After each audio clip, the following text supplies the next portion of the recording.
मित्रांनो finally L base आणि त्याचबरोबर पोस्ट हार्वेस्टच्या रकमा काही जिल्ह्यातील तुरळक शेतकऱ्यांच्या जे विमा स्टेटस असते त्याच्यामध्ये दाखवायला सुरुवात झालेली आहे।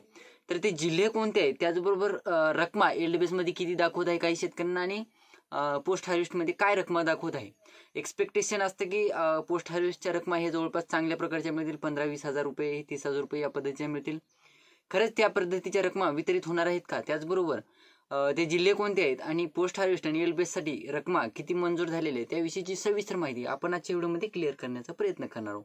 तत्पूर्वी जर चॅनलवर नवीन असाल तर चॅनलला सबस्क्राईब करा आणि समोरील जे बेल आयकॉन बटन आहे ते दाबायला विसरू नका। तर नमस्कार मित्रांनो, मी राज सूर्यदर, स्वागत आहे कृषी मेन यूट्यूब चॅनलमध्ये। मित्रांनो जवळपास बघायचं झालं तर गेल्या कित्येक दिवसापासून ज्या शेतकऱ्यांना लोकलाईजचा पीक विमा मिळालेला आहे, 25% अग्रिमचा पीक विमा मिळालेला आहे, असे शेतकरी आता जवळपास पोस्ट हार्वेस्टच्या वगैरे पीक विम्याची प्रतीक्षा करत आहेत।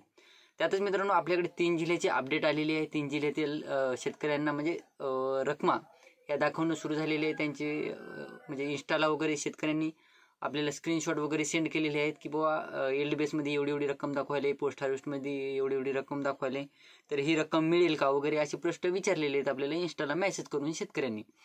तर मित्रांनो तेच मेसेज आपल्याकडे आलेले आहेत, 3 जिल्ह्याची माहिती आलेली आहे, ज्याच्या अंतर्गत मित्रांनो पोस्ट हार्वेस्ट घटकासाठी जवळपास 375 कोटी रुपयांचा निधी मंजूर करण्यात आलेला आहे।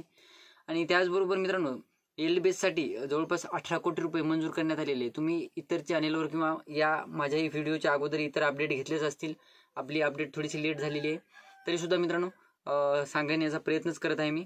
तर जवळपास मित्रांनो बघायचं झालं तर केंद्र सरकारने जे पीक विमाचा जे हप्ता असतो तो पूर्णपणे वितरित केलेला होता, परंतु मित्रांनो राज्य सरकारचं काय झालेलं आहे, राज्य सरकारने पहिला हप्ता विमा हप्ता हा कंपन्यांकडे ट्रान्सफर केलेला होता आणि त्या अंतर्गत लोकलाईजचा वगैरे पीक विमा मिळालेला आहे। तर मित्रांनो आता राज्य सरकारचं कसं आहे माहिती आहे का, सिस्टमॅटिक कामं म्हणलं तरी नाही, टाळाटाळ केल्यासारखे कामं चालू आहेत। आता हा पीक विम्याचा निधी दुसरा हप्ता खरं तर कंपन्यांना राज्य सरकारने द्यायला पाहिजे होता आतापर्यंत, परंतु मित्रांनो अद्यापही दिला नाही। आता याच्यामध्ये एक गोष्ट सुद्धा अशी होऊ शकते की लाडक्या बहिणीसाठी हा पीक विम्याचा निधी वळवतात की काय किंवा वळवला की काय हा देखील प्रश्न उभा राहिलेला आहे। कारण मित्रांनो आता मे महिन्याच्या हप्त्यासाठी जे GR मध्ये बघितलं आदिवासी विभागाचा जे निधी आहे तो वळवण्यात आल्याचे चान्सेस दिसत आहेत, संकेत दिसत आहेत। त्याच पद्धतीने मित्रांनो आपले जे धान बोनस त्याचबरोबर पीक विम्याच्या रकमा हा राज्य सरकार दुसऱ्या हप्त्यासाठी ज्या जपून ठेवलेल्या होत्या ते लाडक्या बहिणीसाठी पुढच्या महिन्यासाठी वितरित करण्यासाठी ठेवतात की काय असा देखील प्रश्न उभा राहिलेला आहे। ते साईडला ठेवूया मित्रांनो, टॉपिक साईडला ठेवूया आणि आपण बघूया त्या 3 जिल्हे कोणते आहेत ज्याच्यामध्ये पोस्ट हार्वेस्ट आणि एल बेसच्या रकमा दाखवायला सुरुवात झालेली आहे। तर मित्रांनो पहिला जिल्हा आहे अमरावती जिल्हा। तर अमरावती जिल्ह्यात म्हणजे शेतकऱ्यांचं एक्सपेक्टेशन काय आहे की बाबा पोस्ट हार्वेस्टच्या रकमा चांगल्या पद्धतीच्या दिसतील, परंतु मित्रांनो आपल्याला ज्या शेतकऱ्यांनी स्क्रीनशॉट सेंड केलेले आहेत त्यानुसार शेतकऱ्यांना अमरावती जिल्ह्यातील शेतकऱ्यांना जवळपास काही शेतकऱ्यांना 8,000 तर काही शेतकऱ्यांना 4,000 फक्त एवढ्या रकमा वितरित झालेल्या आहेत।